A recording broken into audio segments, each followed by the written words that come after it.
America में गौतम अडानी और उनके भतीजे सागर अडानी को बड़ी कानूनी राहत मिली है। दरअसल अमेरिकी जस्टिस डिपार्टमेंट ने दोनों के खिलाफ सभी आपराधिक आरोप हमेशा के लिए वापस ले लिए हैं। इसके साथ ही न्यूयॉर्क में चल रहा हाई प्रोफाइल सिक्योरिटीज और वायर फ्रॉड केस अब पूरी तरह बंद हो गया है। अमेरिकी सरकारी वकीलों ने कोर्ट को बताया कि मामले की समीक्षा के बाद ये निष्कर्ष निकाला गया कि आरोपों को साबित करने के लिए पर्याप्त आधार नहीं है। इसके बाद कोर्ट ने गौतम अडानी और साथ ही सागर अडानी के खिलाफ लगाए गए आरोपों को खारिज करने का आदेश दिया। इस मामले को अब दोबारा नहीं खोला जा सकता और कोर्ट में दाखिल दस्तावेजों में अमेरिकी न्याय विभाग ने कहा कि इस मामले की समीक्षा भी की गई है।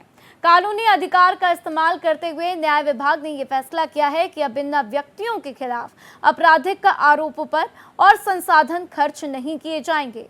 तो पिछले कुछ दिनों में अडानी ग्रुप से जुड़ी हुई रेगुलेटरी जांचें भी बंद कर दी गई हैं और इससे पहले US securities and exchange commission ने भारत में सोलर एनर्जी प्रोजेक्ट से जुड़े निवेशकों को दी गई जानकारियों के मामले में गौतम और सागर अडानी के खिलाफ लगाए गए सिविल आरोपों का निपटारा भी किया गया।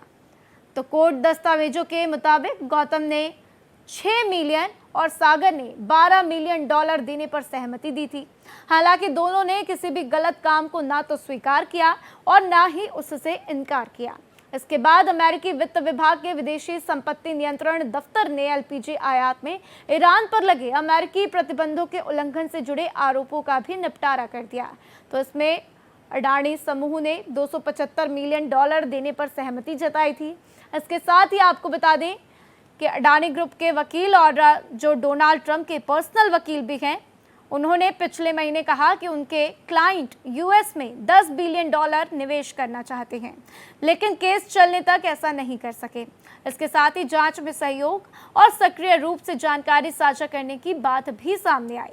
इससे पहले 7 अप्रैल 2026 को न्यूयॉर्क की डिस्ट्रिक्ट कोर्ट में अडानी की मजबूत लीगल टीम, जिससे सुलिवन एंड क्रॉमवेल और नॉर्टन रोज फुलब्राइट जैसे दिग्गज अमेरिकी लीगल काउंसलर शामिल थे, उन्होंने अमेरिकी और इन आरोपों को जोरदार चुनौती दी थी।